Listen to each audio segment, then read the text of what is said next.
Olá, meus amigos, um dia de muita paz para todos nós. Hoje, exatamente 3 de dezembro de 2021. E estamos nós reunidos nesse movimento realmente de muita alegria para estudarmos a obra Ave Cristo. Nós vamos envolver a nossa querida amiga Carla, que irá fazer nossa prece de gratidão, e ela também está substituindo a nossa irmã Aramita, que está de férias. Irá fazer a recapitulação do nosso último estudo.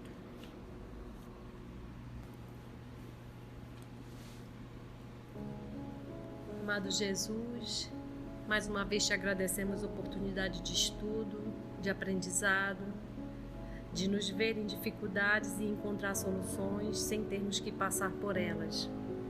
Agradecendo a espiritualidade que nos permitiu ter essas histórias, esses personagens, essas dores que tantos nos identificam.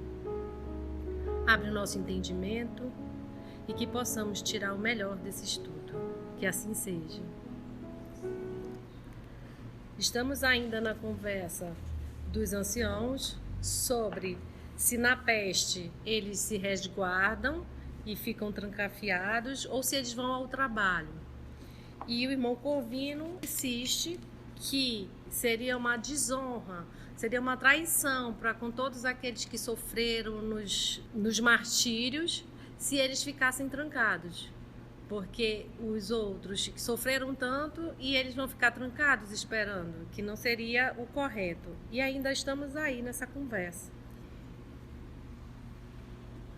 Obrigada, Carla. Então vamos retomar capítulo 5, intitulado Reencontro ao término do ano de 233. Surgiu um pequeno intervalo na conversação que a palavra de Ênio interrompeu. No que se refere a serviço, nossa posição não é das melhores. Muitas famílias, pressentindo a perseguição, vêm dispensando os empregados cristãos. Ainda ontem, as oficinas de Popônio demitiram 10 companheiros nossos. Observou Galiano, cuidadoso. Mas temos o direito de esmolar para a igreja e a igreja precisa sustentá-los. Corvino, porém, obtemperou firme. Sim, temos o direito de esmolar. Esse, contudo, é também o direito do mendigo. Não nos cabe, segundo nos parece, esquecer a produção de benefícios para o mundo. Temos terra disponível sob a responsabilidade de vários irmãos. O arado não mente. Os grãos respondem com fidelidade ao nosso esforço. Podemos trabalhar. Não devemos recorrer ao concurso alheio, senão em circunstâncias especiais. Não seria aconselhável manter a comunidade improdutiva. Cabeça vaga é furna de tentações.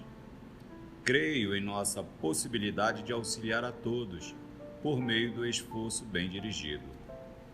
O serviço de cada dia é o recurso de que dispomos para testemunhar o desempenho dos nossos deveres diante dos que nos acompanham de perto, e o trabalho espontâneo no bem é o meio que o Senhor colocou ao nosso alcance, a fim de que sirvamos a humanidade, com ela crescendo para a glória divina. Porque vocês recordam a semana passada, se a gente voltar um pouquinho, Corvino, que é o quinto varro, deu aquela lição sobre todos os sacrifícios, inclusive do nosso próprio Mestre Jesus.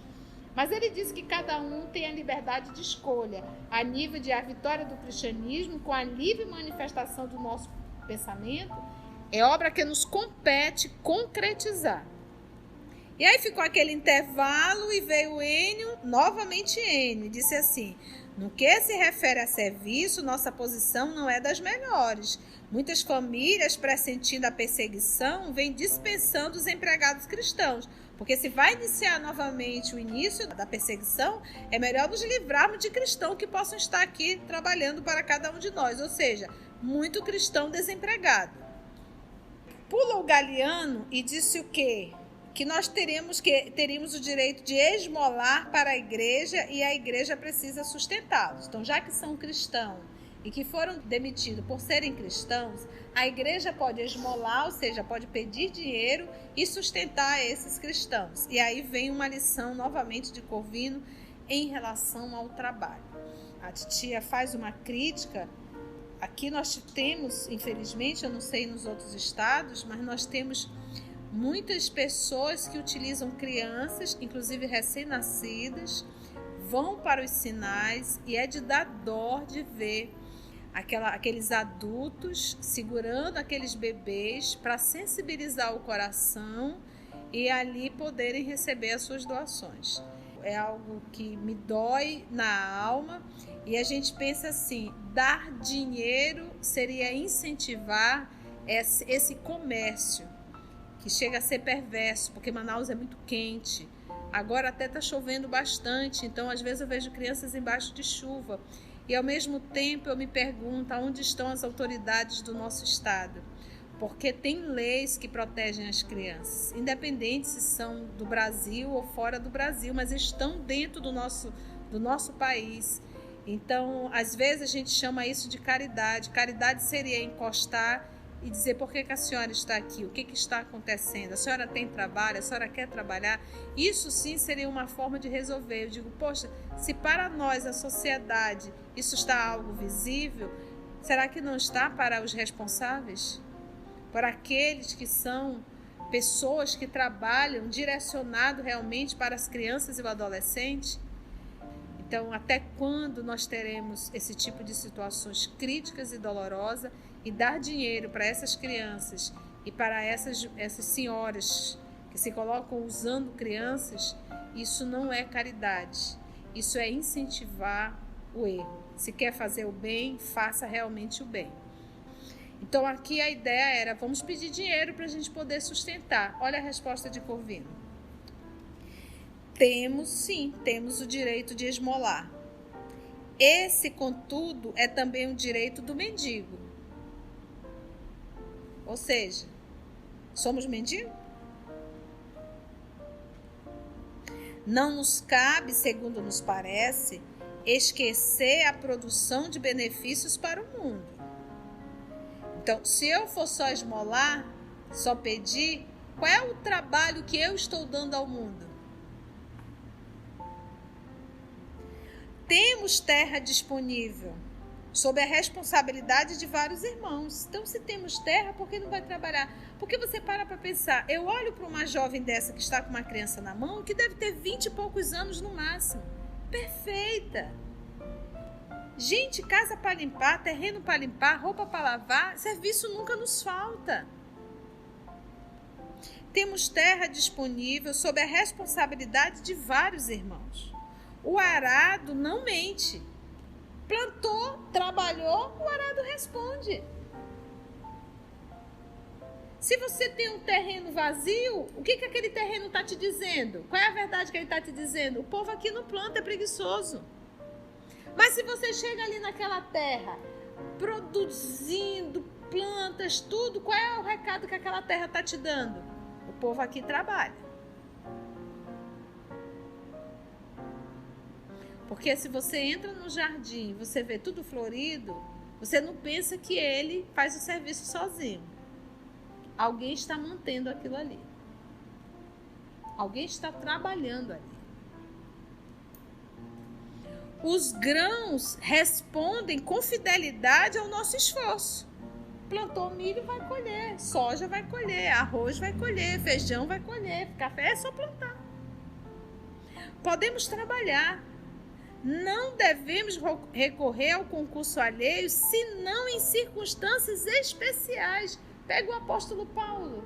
O que ele fazia? primeira coisa que ele fazia era o quê? Montava sua tenda. Porque ele sabia tear. Era a função dele. Não seria aconselhável manter a comunidade improdutiva, ou seja, vamos pôr todo mundo para trabalhar. Vamos arregaçar as mangas.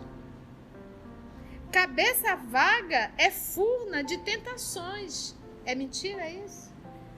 Então, o movimento é o quê? É trabalho. Isso serve pra gente. Gente, preencha a tua cabeça.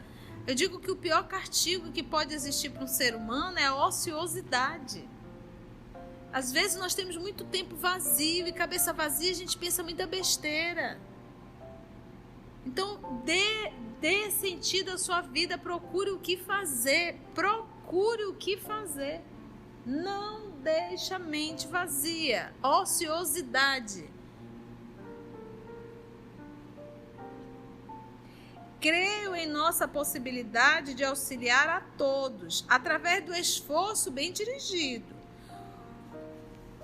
O serviço de cada dia é o recurso de que dispomos para testemunhar o desempenho dos nossos deveres diante dos que nos acompanham de perto. E o trabalho espontâneo no bem é o meio que o Senhor colocou ao nosso alcance, a fim de que sirvamos à humanidade, com ela crescendo para a glória divina. Então, por que Chico Xavier se tornou esse ser conhecido mundialmente? Pelo trabalho de caridade que esse homem fez uma vida inteira. Não pensa que foi só pela faculdade mediúnica, mas pelo rumo que ele deu à sua faculdade mediúnica, ao trabalho no bem, o quanto esse homem serviu. O explicador ainda não havia terminado quando a porta se entreabriu e um companheiro anunciou: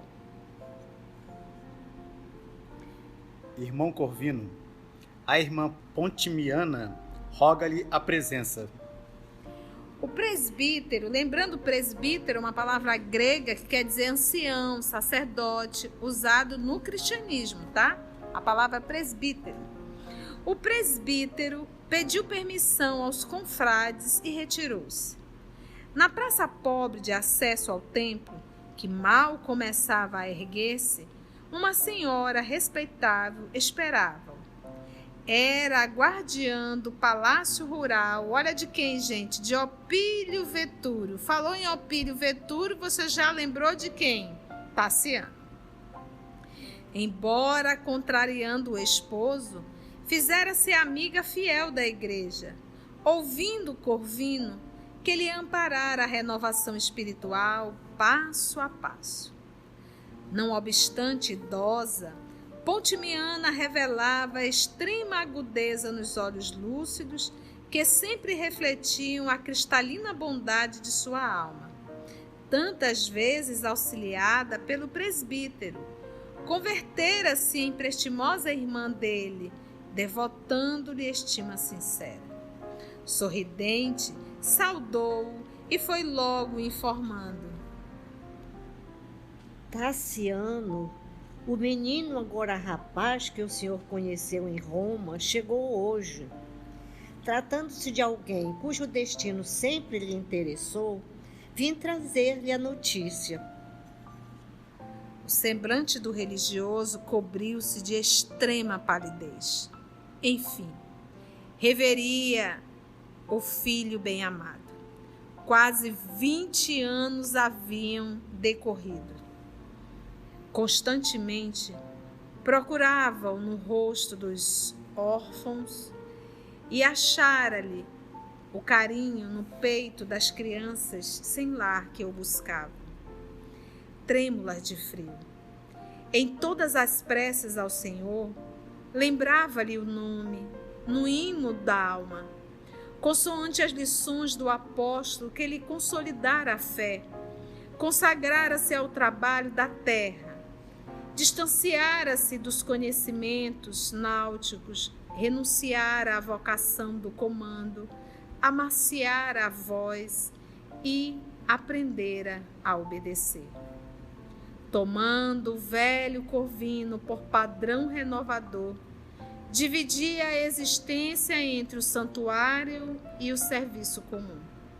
Não se tornara famoso em Lyon, simplesmente pela abnegação com que se dedicava aos enfermos, curando-os e reanimando-os através da oração, mas também pela arraigada ternura com que se empenhava na proteção à infância. Habitava numa propriedade da igreja com 30 meninos, aos quais servia de mentor e de pai, seguido de perto pela cooperação de 2 velhinhas. Então vocês devem lembrar que o trabalho do seu Corvino era com as crianças. E o nosso querido Quinto Varro, agora Corvino, lembra que ele assumiu o nome Corvino, continuou esse trabalho e ele alivia a dor, a saudade do seu filho amado, Tarciano, cuidando das outras crianças. Aqui fica a dica.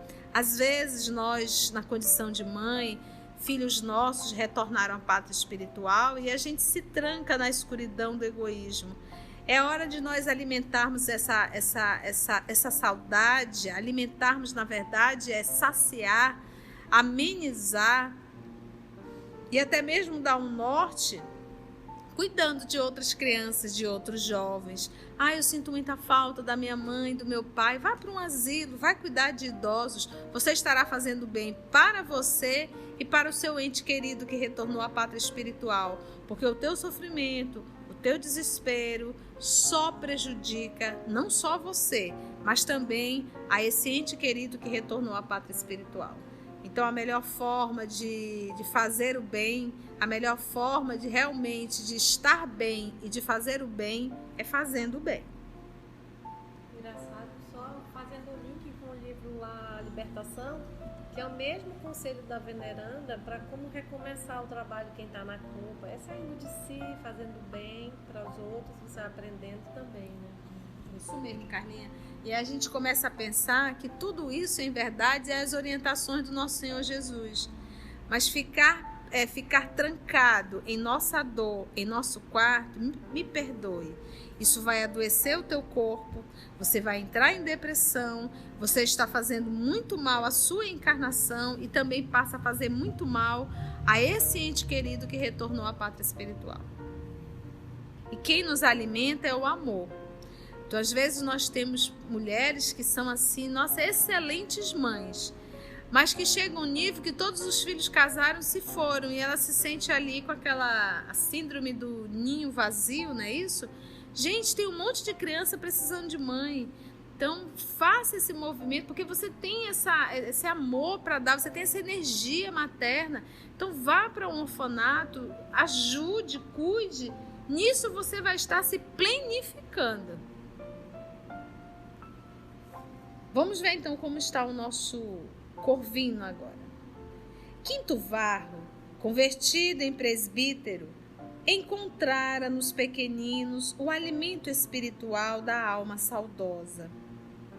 Apesar da prevenção reinante contra a igreja, a cidade respeitava. Os pobres e os infelizes rendiam-lhe rasgado preito de amor. Mas não era somente grande no apostolado da fé. Agigantara-se em humildade, fazendo-se o jardineiro-chefe de 5 residências patrícias, ou seja, de romanos. Orientava os escravos com tanta mestria no preparo do solo e na educação das plantas que conquistara não apenas significativo salário, mas também admiração e preferência. E lembra quando ele estava em Roma, ele não conseguia se estabelecer profissionalmente, lembra disso?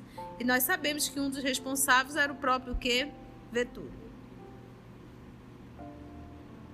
A casa senhorial de Vetúrio incluía-se entre as mansões aristocráticas cuidadas por ele. Lembra que para Vetúrio e para sua esposa Cíntia Júlia, ele está morto.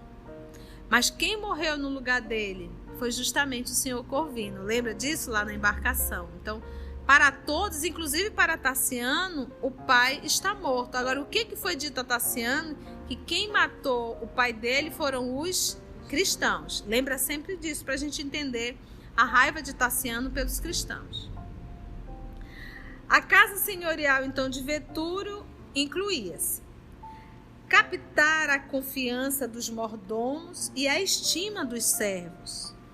Era na extensa propriedade um cooperador e um amigo. Então, olha, ele tinha aqui um cargo de chefia, vamos dizer, nessa parte, lidava com os escravos, mas conquistou em cada escravo um amigo. Aí lembra do nosso Senhor Jesus, angariais amigo. Então, a gente acha sempre que para que tudo funcione, a gente tem que ter mão de ferro. A gente tem que humilhar, a gente tem que gritar, a gente tem que ser duro. Não. Isso é para os tolos. O líder, ele agrega. Então, a gente tem que entender o que é um líder e o que é um tirano. Então, o tirano, ele, além de... as pessoas o temem. É medo, não respeito.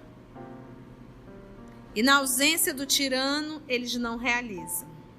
Se nós estamos numa posição de administrar pessoas, na posição de mando, que a gente possa, respeitando, angariar amigos.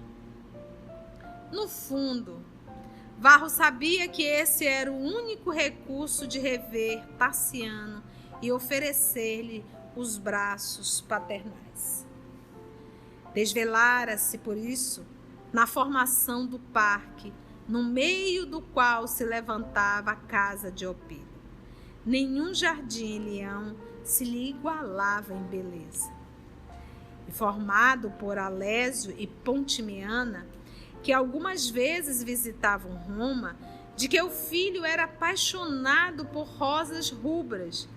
Com elas desenhou vastos canteiros, dando-lhes a figura especial de um coração, marginado de flores, em cujo centro acolhedores bancos de mármore, entre repuxos amenos, convidavam à meditação e ao repouso. Então ele fez todo esse jardim em homenagem ao próprio filho. Trabalhara muito durante os 17 anos que o distanciavam do lar, a fim de merecer o contentamento daquela hora. Fizera-se mais experiente, mais esclarecido. Mantivera longo contato com os mestres do pensamento em várias línguas. Ele estudou bastante, aprendeu bastante.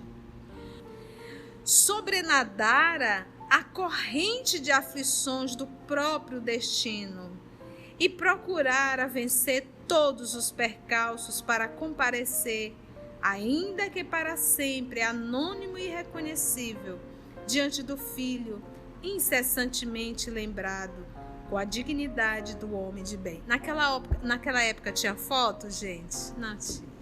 Então, o Tassiano não tinha nenhuma imagem do pai dele. O que se tinha é fazer aqueles bustos, lembra aquelas estátuas? Mas isso era só para imperador, gente do... Não era o caso de Quinto Varro. Como fazer face à surpresa daquela hora?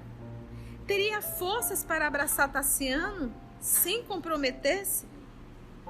A voz de Pontimiana veio arrebatá-lo da obcecante reflexão.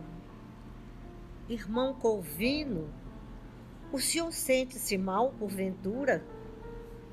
Como que acordando de um sonho atormentado, o presbítero recompôs a fisionomia e respondeu gentil. Desculpe, irmã. Estou bem. É que não disponho de muito tempo. Tornou ela preocupada. O jovem Tassiano chegou doente. Doente? Sim, tudo indica seja portador da peste maldita. E, ante o coração paterno, amargamente surpreendido, continuou. Ou seja, ele estava com a Covid, viu, gente? Ele estava contaminado. E a Pontimiana ali perto e não podia demorar. E, ante o coração paterno, amargamente surpreendido, continuou. Vim até aqui não somente para comunicar, mas também para rogar-lhe o concurso. E agora, gente, imagina o coração desse pai. Atendendo às perguntas que lhe foram dirigidas, a empregada de Ventura esclareceu que o rapaz chegara com febre alta e vômitos frequentes, sofrendo inquietante angina que lhe impedia a deglutição. Os escravos que lhe formavam o séquito adiantavam que o moço parecia muito acabrunhado na viagem, piorando, entretanto, somente na véspera, horas antes de alcançarem a cidade. Ela e o marido haviam movimentado todas as providências. Tassiano instalara-se no quarto confortável que, desde muito, o aguardava, e um médico de confiança fora chamado. Não conhecia ainda os efeitos da inspeção. Todavia, resolvera pedir-lhe ajuda imediata, em razão da experiência que ele, Corvino, adquirira nas tarefas assistenciais que abraçara, junto dos pestosos. Sabia de antemão que a casa seria marcada por zona perigosa e que o esposo e ela não poderiam contar senão com servidores incipientes. Não podia esperar a contribuição de romanos prestigiosos.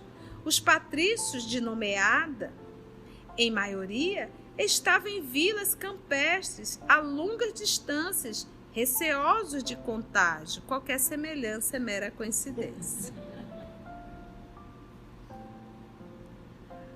O presbítero ouviu de coração opresso, desejando colocar-se junto do filho, para o que desse e viesse. Mas, atento às responsabilidades que o prendiam ao templo, prometeu visitar o enfermo tão logo se desincumbisse das obrigações mais urgentes. Olha que bom senso dele. Agiu com paixão? Não, com discernimento. Eu tenho um trabalho a fazer. Eu vou me organizar e vou visitar meu filho. E é o filho, viu, gente? Com efeito, ao entardecer, fez-se substituído no lar dos meninos e à noitinha dava entrada no aposento do filho. Amparado por Alésio, o jovem agitava-se em náuseas aflitivas. O rosto descarnado denunciava-lhe o abatimento. Por mais que o mordomo apresentasse o religioso, Tassiano, febril, não dava conta de si mesmo. O olhar esgazeado passeava pelo quarto, vagueando inexpressivo. Enquanto Corvino lhe acariciava a cabeça, suarenta, o guardião informava. Há 2 horas começou a delirar. Realmente, findos alguns minutos de pesada expectação, o doente pousou no visitante os olhos empapuçados, alterando-se-lhes o brilho. Indisfarçável interesse se lhe estampou na máscara fisionômica. Contemplou demoradamente o presbítero, qual se houvesse enlouquecido e, tentando afastar a delicada cobertura, bradou. Quem trouxe a informação da morte de meu pai? Onde estão os escravos que o assassinaram? Malditos, todos serão mortos. O benfeitor dos enfermos, colhido a queima-roupa por semelhantes palavras, recorreu à prece para não trair-se. Pálido e semi-aterrado, porque olha o que ele disse, né? Quem trouxe a informação da morte de meu pai? Onde estão os escravos que o assassinaram? Malditos, todos serão mortos. Então, ele, pai, está ali na frente ouvindo, né? Então ele aguentou firme.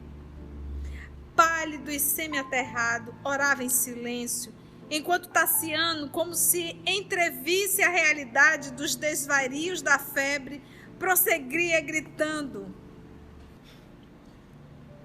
Conduzamos a galera até Cartago. Não posso recuar. Conhecerei a verdade por mim mesmo. Faremos um inquérito. Punirei os culpados. Como puderam esquecer tamanho delito? Disse-me Opílio que há muitos crimes na sombra e que a justiça é incapaz de todos os reajustes. Mas serei o vingador de meu pai. Quinto Varro será reabilitado. Não perdoarei a ninguém. Aniquilarei todos os patifes.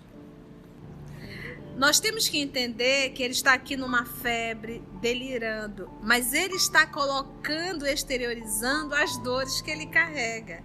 Como é que eu posso dizer? A sua emoção. Então a gente percebe a desencarnação do pai é algo que marcou muito.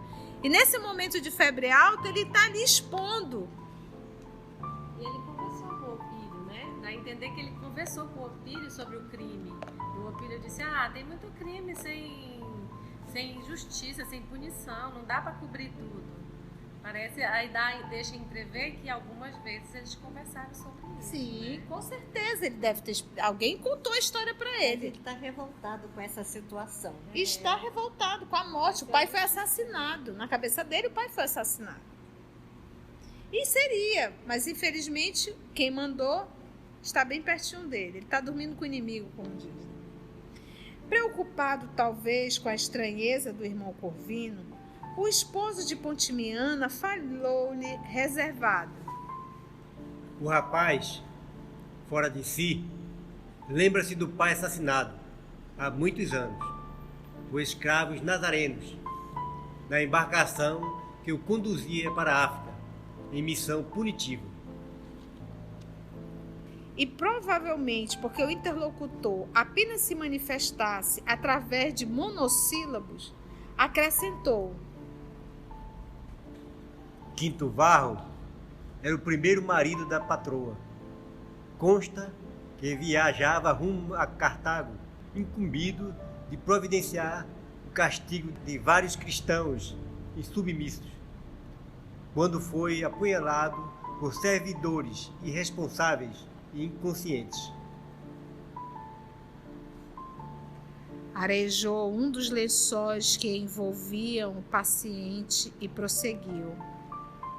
Pobre menino, embora educado por Vetúrio, qual se lhe fora filho, revelou-se desde cedo atormentado pela memória paterna. Em seguida, baixou o tom de voz e, abeirando-se cuidadoso do presbítero, observou, deixando-lhe perceber o constrangimento com que o recebia na intimidade. A morte de Varro acirrou na família, como é justo, o ódio ao cristianismo. Tassiano foi criado pela genitora na extrema veneração às divindades. A senhora costuma dizer que preparou o filho para combater a mistificação galileia e não oculta o propósito de fazê-lo sustentáculo da munificência imperial. Respeito, assim, a sua cooperação, na qual Pontimiana deposita a maior confiança. Contudo, sinto-me no dever de rogar-lhe cautela, a fim de que o rapaz não se sinta ofendido em seus princípios. O abnegado irmão dos pobres não se surpreendeu com a observação. Não obstante sentido, agradeceu a advertência, que não faria para demorar-se ali, junto ao doente que ansiava por asilar nos seus braços. Ocupou-se, carinhoso, em ministrar as beberagens indicadas pelo facultativo, ou seja, pelo médico, esforçando-se com todos os recursos de que dispunha na enfermagem completa. Tassiano piorava sempre.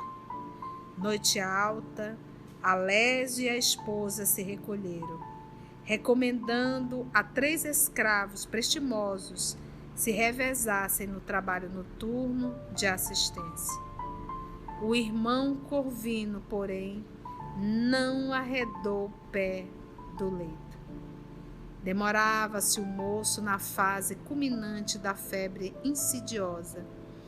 A escarlatina complicada atingira o período de invasão. Cenas do próximo capítulo.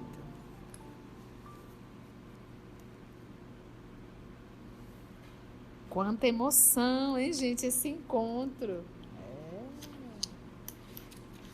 Quantas lições.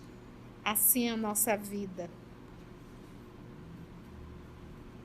E assim, amados amigos, irmãos, agradecemos sempre ao amor de nossa vida, à espiritualidade amiga e a Deus, nosso Pai Criador. Até o nosso próximo encontro, se Ele assim nos permitir.